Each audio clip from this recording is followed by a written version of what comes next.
Hello everybody, स्वागत है आप लोग का आज की इस क्लास में। आज की क्लास में हम लोग करने वाले हैं फिजिक्स का mock test number 5। Okay, 4 mock test already हम लोग कर चुके हैं इस सीरीज में। अगर आप लोगों ने नहीं देखे तो उसका लिंक आप लोगों को डिस्क्रिप्शन में मिल जाएगा, जाके आप लोग देख सकते हो। आज आप लोगों का क्लास जो है लेट अपलोड हुआ है, बट डेली आप लोगों को क्लास जो है 8 AM पर देखने को मिलेगा, वो भी लाइव। ओके, चलिए। बाकी अगर आप लोग को इस क्लास का जो पीडीएफ है वो आप लोग को टेलीग्राम पर मिलने वाला है, तो टेलीग्राम चैनल को आप लोग ज्वाइन कर सकते हो फॉर पीडीएफ। उसका लिंक आप लोग को जो है डिस्क्रिप्शन में मिल जाएगा टेलीग्राम का, जाके आप लोग ज्वाइन कर सकते हो। डिफेंस कंपटीशन के पॉइंट के नेम से है, ठीक है। बाकी अगर आप लोग चाहते हो कि एक दिन में आप लोग की 2 क्लासेस आए, 2 मॉक टेस्ट आए, तो मेरे को केवल 50 लाइक्स चाहिए, ठीक है। कब चाहिए आप लोग का 50 लाइक? जैसे कि 2 PM पर मैं आप लोगों को अगला मॉक टेस्ट दूंगा, ठीक है। तो इससे पहले पहले अगर आप लोग का इस क्लास पे 50 लाइक हो जाते हैं, देन डेफिनेटली आप लोग का मैं अपलोड करूंगा फॉर 2 PM। ओके, अगर 50 लाइक नहीं करोगे तो मैं एक ही आप लोग का मॉक टेस्ट रखने वाला हूँ। बाकी आप लोग को ये पता है कि 1000 का जो आप लोग का बिगेस्ट मैराथन रहने वाला है, वो आप लोग को जल्द मिलेगा, ठीक है। और हो सकता है कि उसका आप लोग का जो 250 क्वेश्चन मतलब फर्स्ट जो पार्ट है, वो आप लोग का कल अपलोड कर दिया जाए।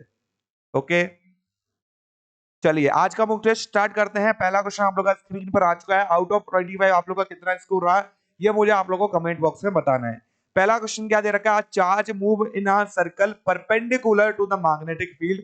एक चार्ज है जो कि सर्कल में मूव कर रहा है और मैग्नेटिक फील्ड के क्या दे रखा है? परपेंडिकुलर दे रखा है। बोले तो इसका जो वेलोसिटी है बी इधर होगा, या फिर मोशन आप लोग का इस साइड है, तो आप लोग का जो मैग्नेटिक फील्ड है वो इस साइड रहेगा। कोई दिक्कत?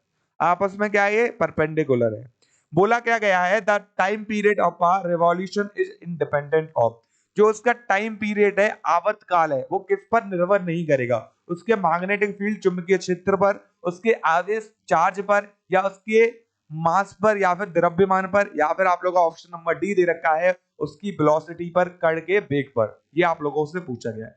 जब हम लोग बात करते हैं कोई भी कण आप लोगों का, ठीक है, मैग्नेटिक फील्ड के अंदर एक सर्कल में मोशन कर रहा होता है, तो टाइम पीरियड आवर्तकाल क्या होता है? 2πm/क्यूबी के इक्वल। कोई दिक्कत? ये क्या हो जाएगा? उस पार्टिकल का जो है मास या द्रव्यमान उस कण का। ये क्या हो गया आप लोग का? उस पर जो आवेश है, चार्ज है आप लोग का। कोई दिक्कत? अब ये बी क्या हो जाएगा आप लोग का? मैग्नेटिक फील्ड हो जाएगा। कोई दिक्कत? तो आंसर क्या हो गया आप लोग का? मैग्नेटिक फील्ड पर भी डिपेंड कर रहा है, चार्ज पर भी कर रहा है, मास पर भी कर रहा है। अब किस पर डिपेंड नहीं कर रहा है? उसकी वेलोसिटी पर, जो पार्टिकल की वेलोसिटी है। तो आंसर क्या हो जाएगा आप लोग का? डी ऑप्शन इधर करेक्ट होने वाला है। आई होप आप लोगों को क्वेश्चन अच्छे से समझ आया। चलिए बढ़ते हैं नेक्स्ट क्वेश्चन पे। अगला क्वेश्चन क्या दे रखा है आप लोग को? The resistance between X and Y in the given figure. एक फिगर गिवन है आप लोगों को, इसमें एक्स एंड वाई पर हमें बताना है इक्विवेलेंट रेजिस्टेंस क्या होगा, समतुल्य प्रतिरोध क्या होने वाला है, ठीक है। तो इस टाइप के क्वेश्चन मैंने बताया कैसे सॉल्व करने होते हैं। इधर अगर आप लोग देखोगे केवल एक टर्मिनल कनेक्टेड है आपस में, क्या दूसरा वाला टर्मिनल आप लोगों को कनेक्ट दिख रहा है इन दोनों का? नहीं दिख रहा है बाबू। तो नहीं दिख रहा है तो इसका मतलब सीरीज में हो गए, और सीरीज में हम लोग आर इक्विवेलेंट कैसे निकालते हैं? 3+3 R1+R2, तो क्या आ जाएगा? 6 ओम के इक्वल।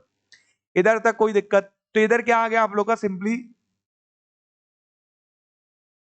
ये आप लोग का 6 ओम हो जाएगा। अब ये 6 ओम और 3 ओम, देखो आप लोग का इसका एक टर्मिनल कनेक्टेड है आपस में, और इसका दूसरा वाला टर्मिनल भी कनेक्टेड है दोनों का। तो क्या हो गए? दोनों जो है पैरेलल में हो जाएंगे। अब इन दोनों को पैरेलल में सॉल्व करोगे तो 3 into 6 डिवाइड में 3+6। कैसे सॉल्व किया मैंने? आर इक्विवेलेंट इक्वल टू, जब दो रेजिस्टेंस आप लोग को दे रखे हो तो R1 R2 कर देते हो। कोई दिक्कत?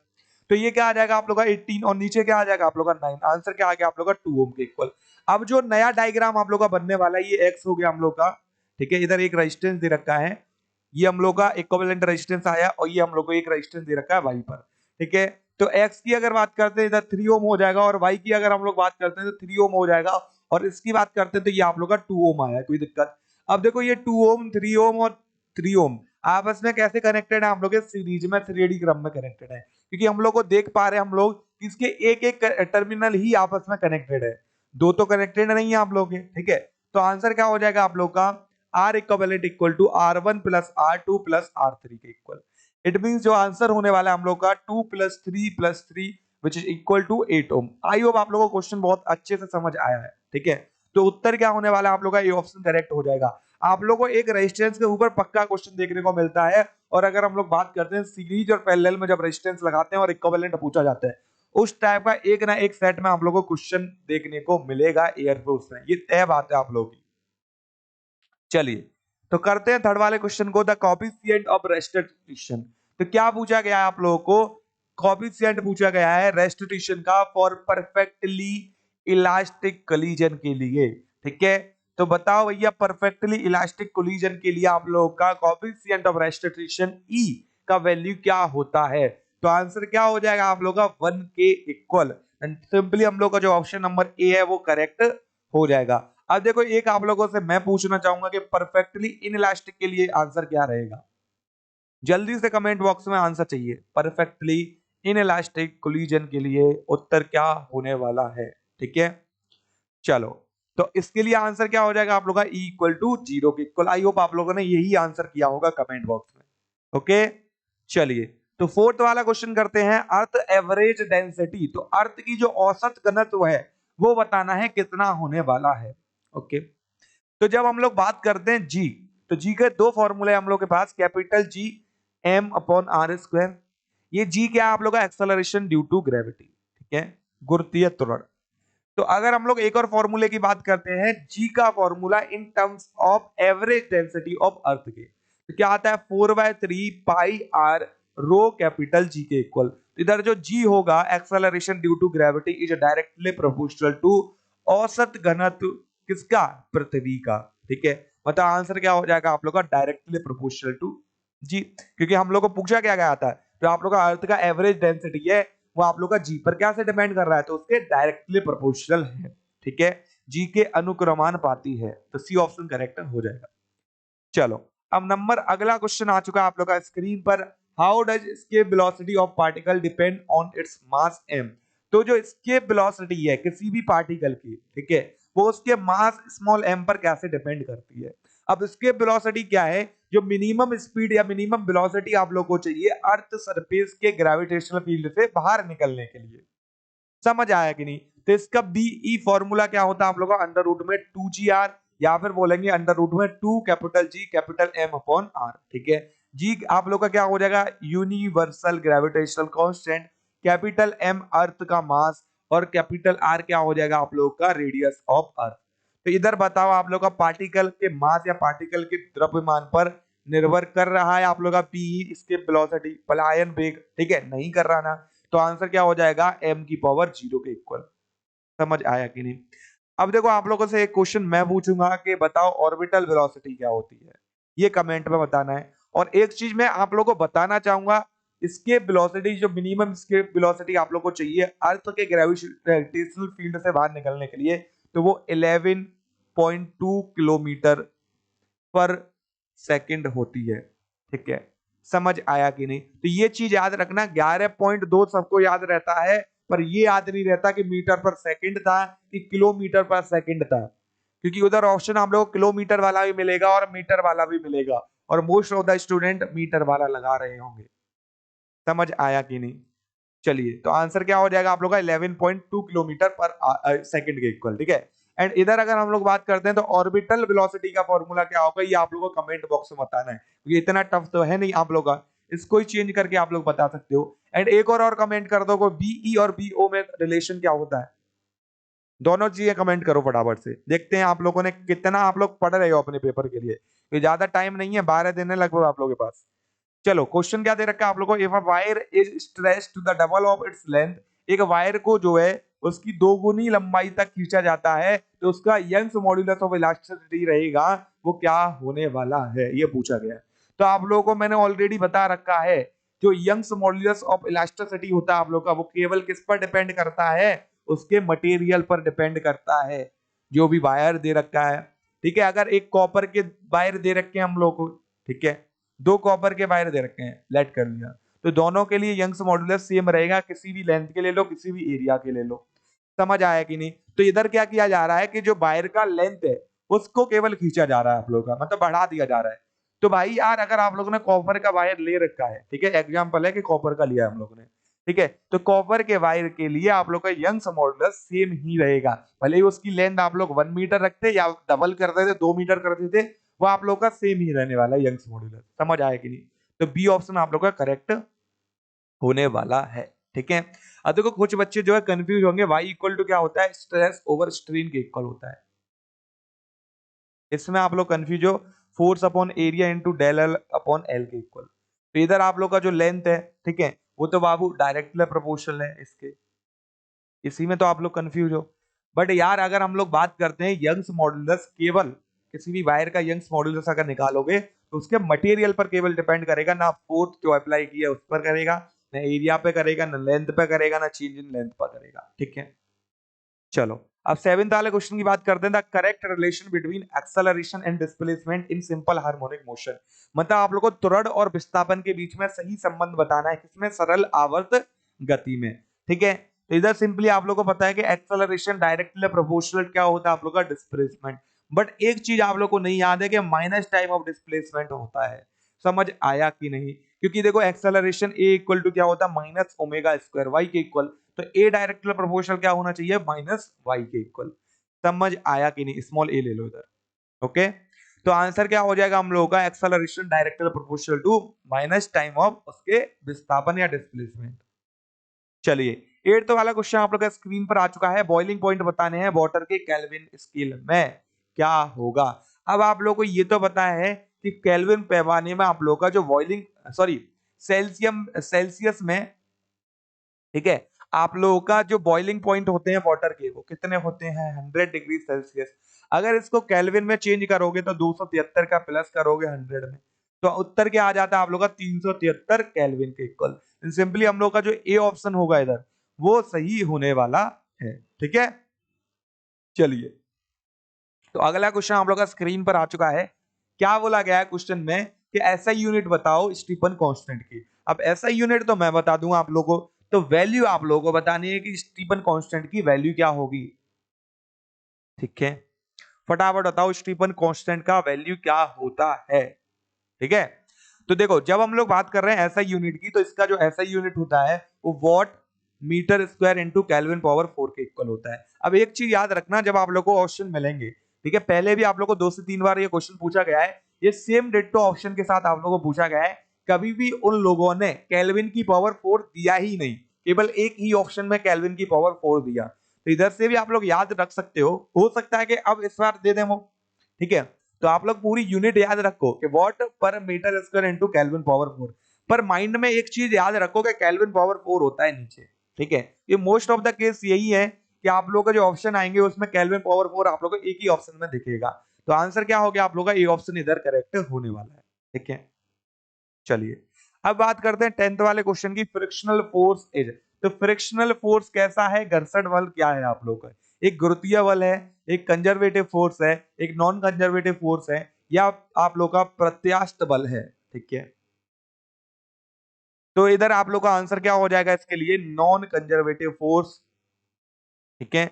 नॉन कंजर्वेटिव फोर्स क्या होती है आप लोग की, फटाफट बताओ। जो आप लोग का पाथ फॉलोड पर डिपेंड करती है, पाथ फॉलोड।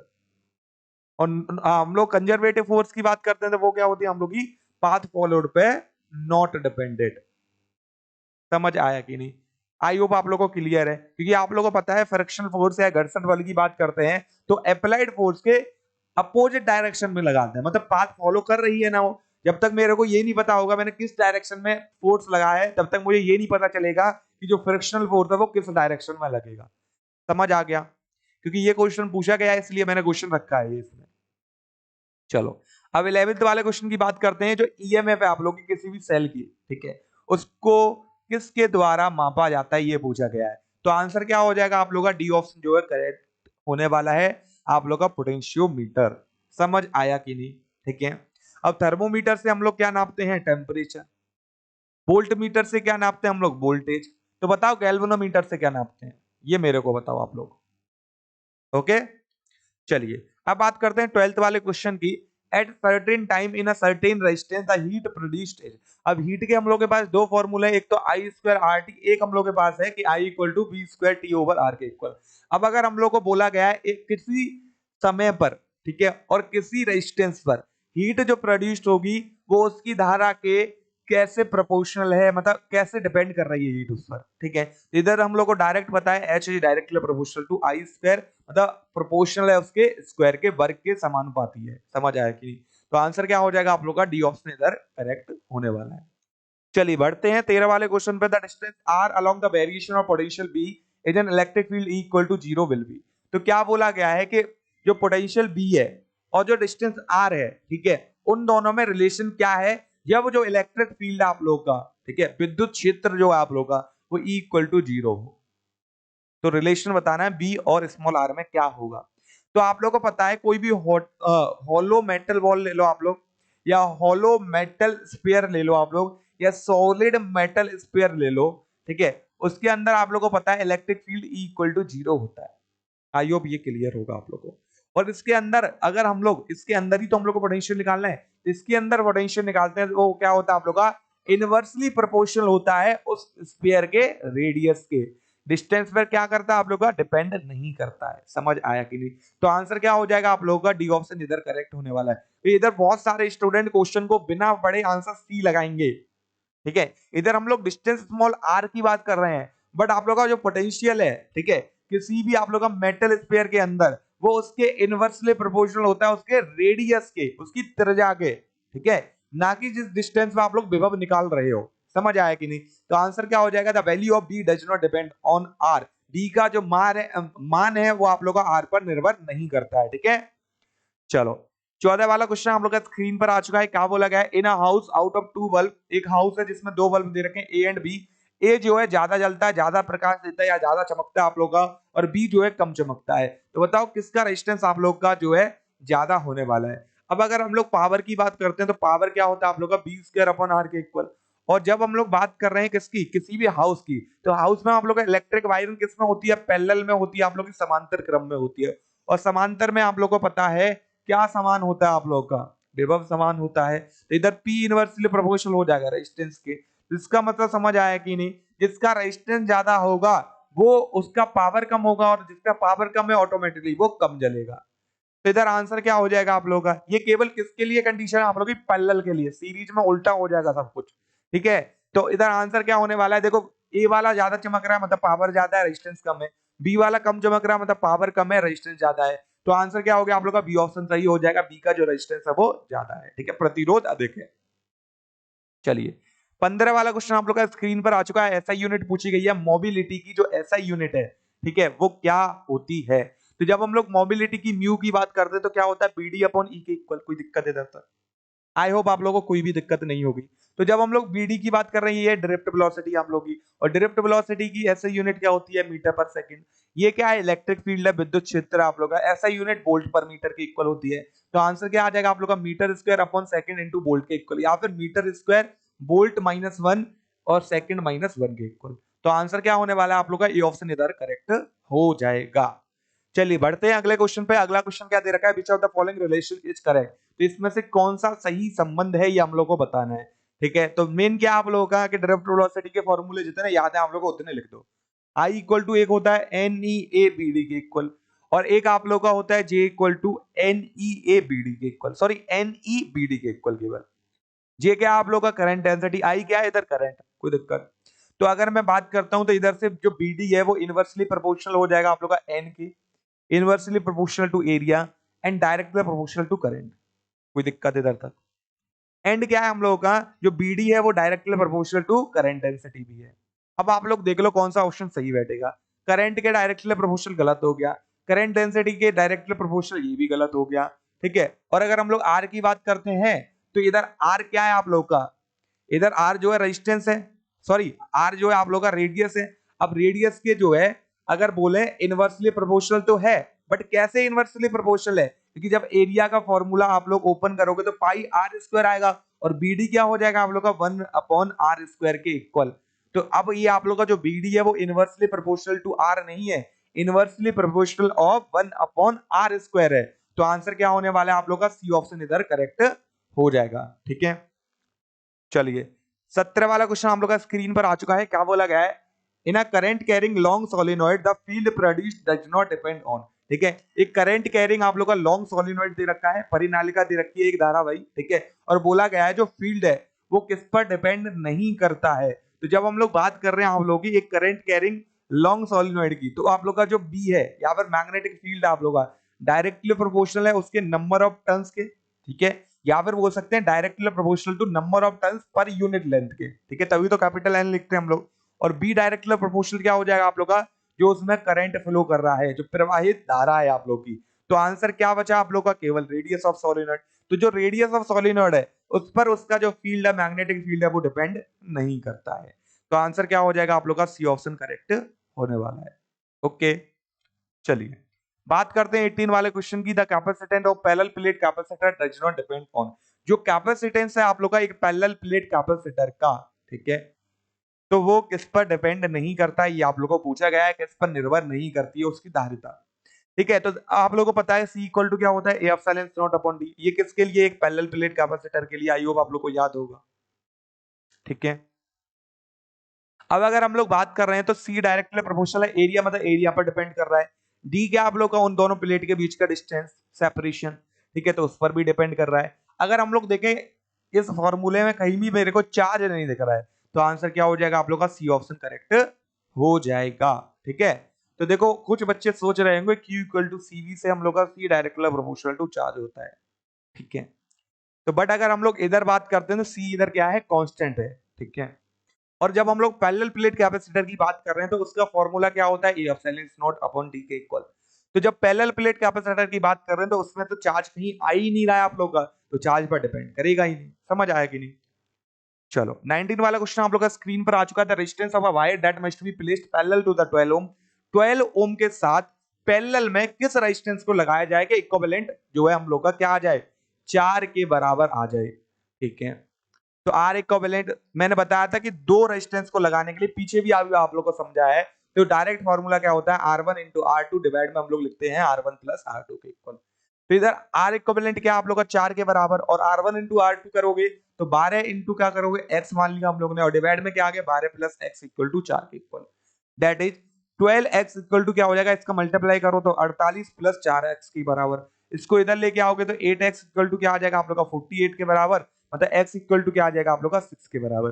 मतलब 6 ओम का अगर 12 ओम के साथ मैं जो है पैरेलल में रेजिस्टेंस को लगाता हूं, प्रतिरोध को लगाता हूं, तो मेरा जो समतुल्य प्रतिरोध आएगा वो 4 के बराबर आने वाला है। तो आंसर क्या हो गया आप लोग का, सी ऑप्शन इधर करेक्ट हो जाएगा, ठीक है। आई होप आप लोग को सारे क्वेश्चन जो अच्छे से समझ आ रहे हैं। चलो एक क्वेश्चन दे रखा है, when a solid object is emerge in a water. एक सॉलिड ऑब्जेक्ट को हम लोग जो है वाटर में इमर्ज करते हैं। आई होप आप लोगों ने ये अच्छी तरीके से पढ़ रखा है, क्योंकि मैंने आप लोगों को बहुत क्वेश्चन कराए हैं इसके ऊपर, ठीक है। अब क्या बोला गया, there is a loss in its weight. उसके वेट में कुछ जो है लॉस हो जाता है। अब इसके वेट में जितना भी लॉस हुआ आप लोग का, ठीक है, वो किसके बराबर होगा, जितना इसने वाटर डिस्प्लेस किया। ओके, तो आंसर क्या हो जाएगा आप लोगों का, this loss is equals to the weight of the water displaced. समझ आया कि नहीं। तो ए ऑप्शन जो आप लोग का करेक्ट होने वाला है। चलिए तो 21 वाले क्वेश्चन की बात करते हैं। इंडिया में डिस्ट्रीब्यूशन जो होता है इलेक्ट्रिसिटी का फॉर डोमेस्टिक पर्पस के लिए, वो किस फॉर्म में होता है, उसकी फ्रीक्वेंसी और वोल्टेज आप लोग की कितनी होती है, आप लोगों से पूछा गया है। तो आंसर क्या हो जाएगा आप लोग का, 220 वोल्ट एंड 50 हर्ट्ज। समझ आया कि नहीं। तो ए ऑप्शन जो है इधर करेक्ट होने वाला है। इस क्वेश्चन को इसलिए रखा गया है क्योंकि मोस्ट इंपोर्टेंट है आप लोगों के लिए, ठीक है। चलिए 22 वाले क्वेश्चन की बात करते हैं। एक्चुअली है क्या कि आप लोग को जब 25 क्वेश्चन फिजिक्स में देखने को मिलेंगे, 12 क्वेश्चन तो आप लोग के डायरेक्ट टाइप होंगे आप लोग के। अब बचे हुए जो क्वेश्चन है उसके साथ आप लोग को खेलना है, ठीक है। अब ये तो बंदा पास कर जाएगा पेपर को जब 12 क्वेश्चन कंप्लीट कर लेगा, पर जो बंदा 50 से ऊपर मार्क्स लेके आना चाहता है, जो 50 से ऊपर वाले बंदे होंगे, वो ये 13 क्वेश्चन करेंगे। और वो ये 13 क्वेश्चन कैसे होने वाले हैं, जो एक अच्छे लेवल के क्वेश्चन आप लोग को मिलने वाले हैं आगे इस मॉक टेस्ट में, ठीक है। चलो क्या बोला गया, mass of B is 4 times of A. Okay, जो बी का मास है वो 4 गुना दे रखा है, तो बोलो तो mass of B equal to हो जाएगा 4 of mass of A. And क्या बोला गया है, B move with the velocity half of A. जो बी आप लोग की उसकी जो वेलोसिटी है वो आधी दे रखी है, 1/2 टाइम्स दे रखी है वेलोसिटी ऑफ ए के। कोई दिक्कत। बोला गया है कि बी का जो काइनेटिक एनर्जी है वो बताना है आप लोगों को कितना होगा। तो बी के काइनेटिक एनर्जी की अगर बात करते हैं तो 1/2 M V into B V का स्क्वायर हो जाएगा आप लोगों का। कोई दिक्कत। तो 1/2 एम बी किसके बराबर है, 4 एम ए के बराबर। और बी वी की बात करेंगे तो 1/2 बी ए के बराबर है। इसका कर दो स्क्वायर, तो क्या आ जाएगा आप लोग का 1/2, इधर आप लोग का 4 और इसका स्क्वायर करोगे डिवाइड में 4 एम ए, और इधर क्या आ गया आप लोग का बी ए। कोई दिक्कत। तो क्या आ गया आप लोग का 4 से 4 कट जाएगा 1/2, इधर इसका स्क्वायर है, ठीक है। तो ma और ba का स्क्वायर हो जाएगा। तो अब अगर देखोगे ये काइनेटिक एनर्जी किसके बराबर आ रही है आप लोग की, किसके बराबर आ रही है भाई, ए की काइनेटिक के बराबर। अब मतलब इसका मतलब क्या हो गया, आप लोग का जो काइनेटिक एनर्जी है बी की, ठीक है, वो किसके बराबर है आप लोग की, ए की काइनेटिक एनर्जी के। आंसर क्या हो गया आप लोग का, काइनेटिक एनर्जी इक्वल्स टू ए, मतलब गति ऊर्जा जो होगी बी की वो ए के बराबर होने वाली है, ठीक है। चलो 23 वाला क्वेश्चन आप लोग का स्क्रीन पर आ चुका है। The speed of light in air, air में जो स्पीड दे रखी है लाइट की वो 3 × 10⁸ है, ठीक है। एंड क्या बोला गया है, the speed of light in glass. अब उस ग्लास में आप लोगों को स्पीड बताना है। अब मैंने ये आप लोगों को ऑलरेडी बता रखा है कि जब मीडियम चेंज होता है तो स्पीड ऑफ लाइट भी आप लोगों की क्या करती है, चेंज होती है। तो कैसे चेंज होती है आप लोग की, सी अपॉन रिफ्रैक्टिव इंडेक्स के उस मीडियम के, ठीक है।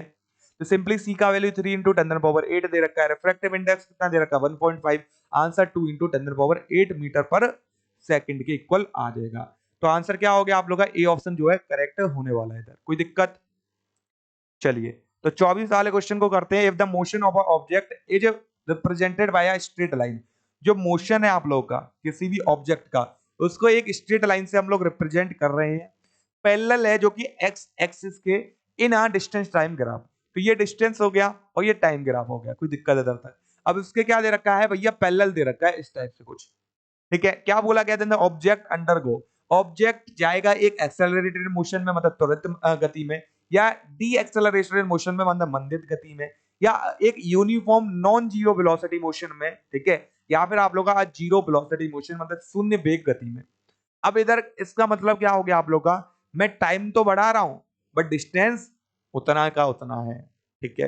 मतलब अगर मैं इस कुर्सी पर बैठा हूं और समय निकलता जा रहा है, आप लोगों को 25 क्वेश्चन मैंने कराए, मैं कुर्सी से हला, मतलब कुर्सी पे ही बैठा रहा मैं लास्ट तक, ठीक है, जब तक मैंने आप लोगों को 25 क्वेश्चन कराए। तो इसका मतलब क्या है कि डी आप लोगों का टाइम पर डिपेंड कर ही नहीं रहा है, मतलब D is directly proportional T की पावर जीरो हो गया आप लोग का, टाइम बढ़ता रहेगा डिस्टेंस आप लोग का जीरो रहेगा। इसका मतलब क्या हो गया, वो बंदा कहां पर है भैया, रेस्ट में है, और जब बंदा रेस्ट में हो गया तो वेलोसिटी कितनी हो जाएगी आप लोग की, ऑटोमेटिकली जीरो वेलोसिटी हो जाएगी। तो आंसर क्या हो गया आप लोग का, एक जीरो वेलोसिटी मोशन है, शून्य वेग गति है। आई होप आप लोगों को अच्छे से क्लियर हुआ दिमाग में, ठीक है। वही अगर हम लोग बोल देते हैं कि आप लोग का टाइम एक्सिस के मतलब सेम कंडीशन दे रखी है, बस आप लोग को जो ग्राफ है वो वेलोसिटी टाइम ग्राफ दे रखा होता, तो अब बताओ उत्तर क्या होता। तो इधर हम लोग को क्या समझ में आया कि जो वेलोसिटी है वो डायरेक्टली प्रोपोर्शनल नहीं है किसके, टाइम के। बट इधर से हम लोग को एक चीज तो पता चल गई, डिस्प्लेसमेंट या डिस्टेंस डायरेक्टली प्रोपोर्शनल है टाइम के। समझ आया कि नहीं, मतलब वेलोसिटी कांस्टेंट के बराबर है, वेलोसिटी क्या है आप लोग की, यूनिफॉर्म वेलोसिटी है, ठीक है। तो इधर उत्तर क्या हो जाता आप लोग का, uniform non zero velocity motion, C option तब करेक्ट होता। समझ आया कि नहीं। चलो आज की क्लास का अंतिम क्वेश्चन पे बढ़ते हैं हम लोग, और अंतिम क्वेश्चन बहुत ही सिंपल है, 3 से 4 बार पूछा गया है ऑलरेडी आप लोगों को। क्या बोला गया है, 1 light year is equal to तो एक लाइट ईयर किसके बराबर होता है, एक प्रकाश वर्ष किसके बराबर होता है, ठीक है। तो आंसर क्या हो जाएगा आप लोग का, 9.46 इंटू 10⁻15 मीटर के इक्वल। अब माइनस याद मत रख लेना, प्लस में होता है आप लोग का। और एक और चीज याद रखो, ये आप लोग का डिस्टेंस का यूनिट है, ठीक है। तो इधर कंफ्यूज मत होना, 1 लाइट ईयर दे रखा है, ठीक है, तो हो सकता है कि आप लोग को सेकंड भी दे दिया जाए, और आप लोगों ने यूनिट याद नहीं कर रखी। आंसर याद है 9.46 इंटू 10⁻15। अब तुक्का मारने की बारी आ चुकी है कि मीटर लगाऊं कि सेकंड। और मोस्टली केस में क्या होगा कि आप लोग पढ़ोगे 1 लाइट ईयर, ईयर मतलब वर्ष, मतलब समय की कुछ बात हो रही है, समय लगा दोगे फिर आप लोग सेकंड, ठीक है। तो याद रखो आप लोग का लाइट ईयर जो है डिस्टेंस का यूनिट है, एंड इसका वैल्यू 9.46 इंटू 10⁻15 होता है। तो इधर आप लोग के 25 क्वेश्चन जो है कंप्लीट होते हैं। आउट ऑफ 25 आज के मॉक टेस्ट में आप लोग का कितना स्कोर था, ये आप लोग को मुझे कमेंट बॉक्स में बताना है। बाकी जितने भी क्वेश्चन मैंने आप लोगों से पूछे हैं बीच में, उसका कमेंट बॉक्स में आंसर करना, ठीक है। एंड अगर आप लोगों को इन 25 क्वेश्चन में किसी में भी कुछ भी डाउट है तो वो आप लोग कमेंट बॉक्स में पूछ सकते हो, या इसके अलावा आप लोग का कोई भी डाउट है वो भी आप लोग कमेंट बॉक्स में पूछ सकते हो। इस क्लास का जो पीडीएफ है वो आप लोग को टेलीग्राम पर मिल जाएगा, तो टेलीग्राम को ज्वाइन कर लेना, डिफेंस कंपटीशन पॉइंट की नेम से है। इसका लिंक आप लोगों को डिस्क्रिप्शन में मिल जाएगा। बाकी अगर आप लोगों ने पिछली 4 क्लास नहीं देखी तो उसका लिंक आप लोगों को डिस्क्रिप्शन में मिल जाएगा। कंप्लीट प्लेलिस्ट बना दिया है अग्निवीर फिजिक्स क्लास के नाम से 2022। समझ आया कि नहीं, और टेलीग्राम को जरूर ज्वाइन करके रख लेना। बाकी आप लोग को क्लास अच्छा लगा है तो क्लास को आप लोग लाइक कर दो, और टारगेट आप लोग को ऑलरेडी बता दिया 50 लाइक का टारगेट है, ठीक है। तो अगर आज की क्लास में 50 लाइक हो जाते हैं तो कल आप लोग को एक एटीएम पर क्लास दूंगा, और एक आप लोग को 2 PM पर क्लास देने वाला हूँ। तो कल के दिन आप लोग को 2 क्लास मिलेंगी। अगर 50 लाइक कर देते हो आप लोग तो आज ही आज में, ठीक है? तो अब ये मत सोचना कि मैं लाइक नहीं कर रहा हूँ तो अगला कर ही देगा यार, 50 तो हो ही जाएंगे। आपको भी लाइक करना है। एंड कमेंट बॉक्स में जो मैंने बोला है आप लोगों को सारी चीजें आप लोगों को लिखनी है। आउट ऑफ 25 कितना स्कोर है, आपके स्कोर पर डिपेंड करती है आप लोग की आगे की क्लास का क्या लेवल रहेगा। ठीक है, आपके स्कोर पर डिपेंड करने वाली है डेफिनेटली। ठीक है, देखो अगर आप लोग का अच्छा खासा स्कोर कर पा रहे हो कि आप लोग के कंसेप्ट अच्छे खासे क्लियर है, आप लोग 18 या 20 प्लस स्कोर कर पा रहे हो, देन डेफिनेटली मैं क्या करने वाला हूँ कि आप लोग को उस टाइप के क्वेश्चन ऐड करने वाला हूँ जिसमें आप लोग का जो है सिंपली थोड़ा सा ट्विस्ट कर दिया जाएगा ऑप्शंस को, क्वेश्चंस को। समझ आया कि नहीं? ठीक है, बाकी आज की क्लास में इतना ही। चैनल को आप लोग सब्सक्राइब करके रख लेना डेली क्लासेस के लिए, और हम लोग मिलेंगे अगली क्लास में। तब तक के लिए जय हिंद, जय भारत, वंदे मातरम।